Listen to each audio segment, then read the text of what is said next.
Hi everybody, it's Camille.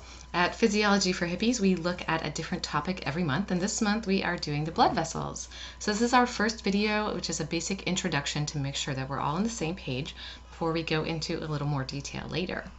So when a lot of people think about blood vessels, they think about tubes that bring blood different places in the body, kind of like the highway system of the body.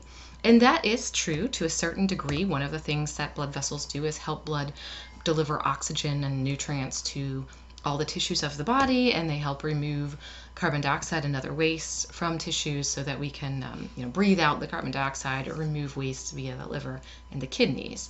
So that is all true, but the blood vessels are so much more than tubes.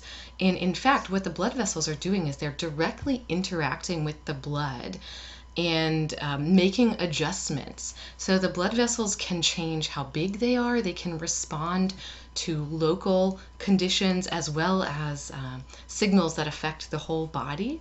And there's all kinds of different signaling and different interactions going on between the blood and the blood vessel that are really interesting. So we're going to be having a look at all of that this month. And in a good example of one that a lot of people are interested in is the effects of sodium, high sodium diet. One of the reasons that high sodium can be bad for you is that the sodium in the blood directly affects the blood vessels. So we'll be having a look at all of that. Now you can see here from this little chart, there are two what we call circuits that affect the body. One of them is the pulmonary circuit, where the heart pumps blood to the left and the right lung to pick up more oxygen, and then it comes back to the heart where it's pumped throughout the body to all the tissues so it can deliver oxygen and nutrients and remove wastes. Okay, so that's called the systemic circuit when it's going throughout the body. Now, there are different types of blood vessels. You're definitely going to want to know the basics here to follow along this month. First of all, I've written them all out here, but arteries and arterioles, you can remember these because they both start with A, and these are the primary vessels that are leading blood away from the heart. So the aorta is the big vessel that's going out of the heart towards the rest of the body. And arteries are what we call a divergent system, meaning they get progressively smaller and smaller. So they split into smaller branches and then even smaller branches. And essentially the goal of the arteries is to get into every single tissue of the body.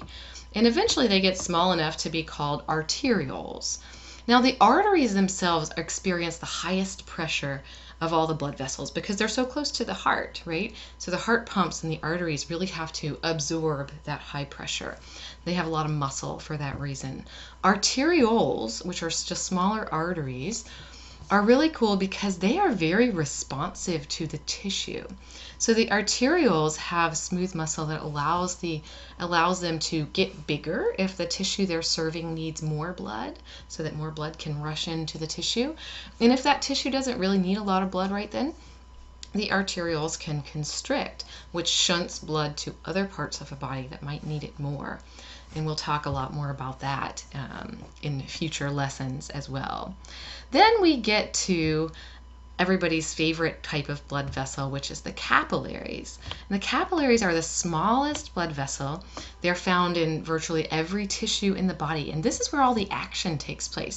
So the capillaries are just big enough for one little red blood cell to squeeze through. It has to kind of bend over in order to squeeze through. Sorry about my drawings. A little sketchy. Literally. Anyway, so the red blood cells are coming through, and they're going through the capillaries actually relatively slowly, and this allows oxygen and carbon dioxide to diffuse in and out of the capillary and other nutrients to cross in and out of the bloodstream. So the capillaries are considered relatively leaky, and they're kind of the whole point of the blood vessels is to deliver nutrients to the tissues, and this is where it's all happening. So after the capillaries, all of that blood needs to make its way back to the heart so it can get circulated again. So the capillaries start joining together with other capillaries from other parts of the body, and they turn into what are called venules. And then the venules start to join up with other venules into larger vessels, and these larger vessels are called veins. So veins are just blood vessels that are on their way back to the heart, so they have less oxygen in the venous blood than we do in the arterial blood. It's not actually completely gone, but anyway, we'll talk about that later. So we have two big veins that ultimately feed into the heart called the vena cava. Okay, so those are the basic types of blood vessels.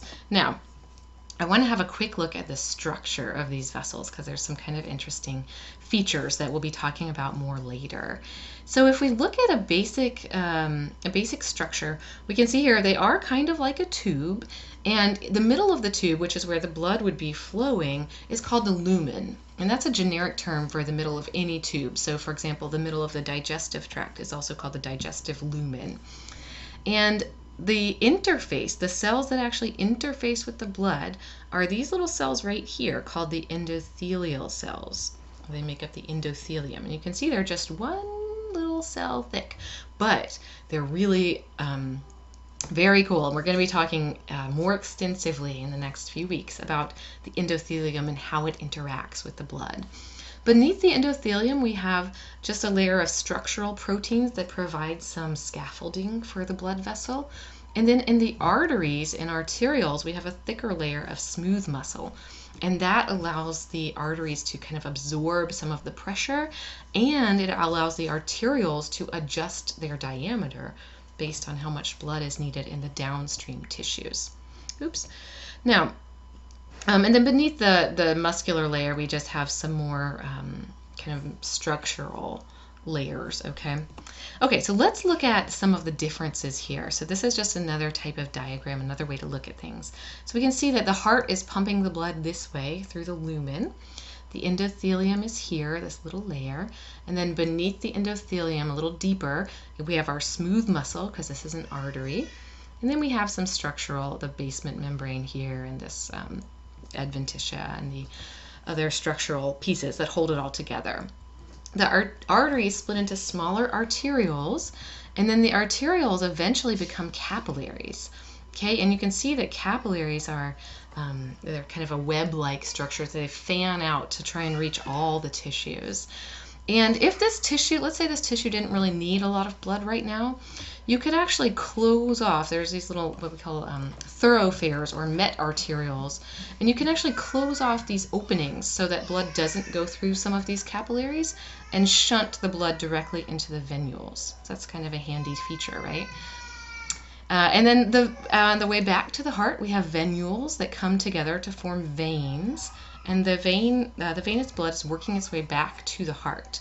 You can see here that the veins don't have a lot of smooth muscle compared to the arteries, but they do have these handy little valves, and that helps the blood move upwards without a lot of pressure. All right, so those are the basics. Let me know if you have any questions, and I'm looking forward to our next little lecture.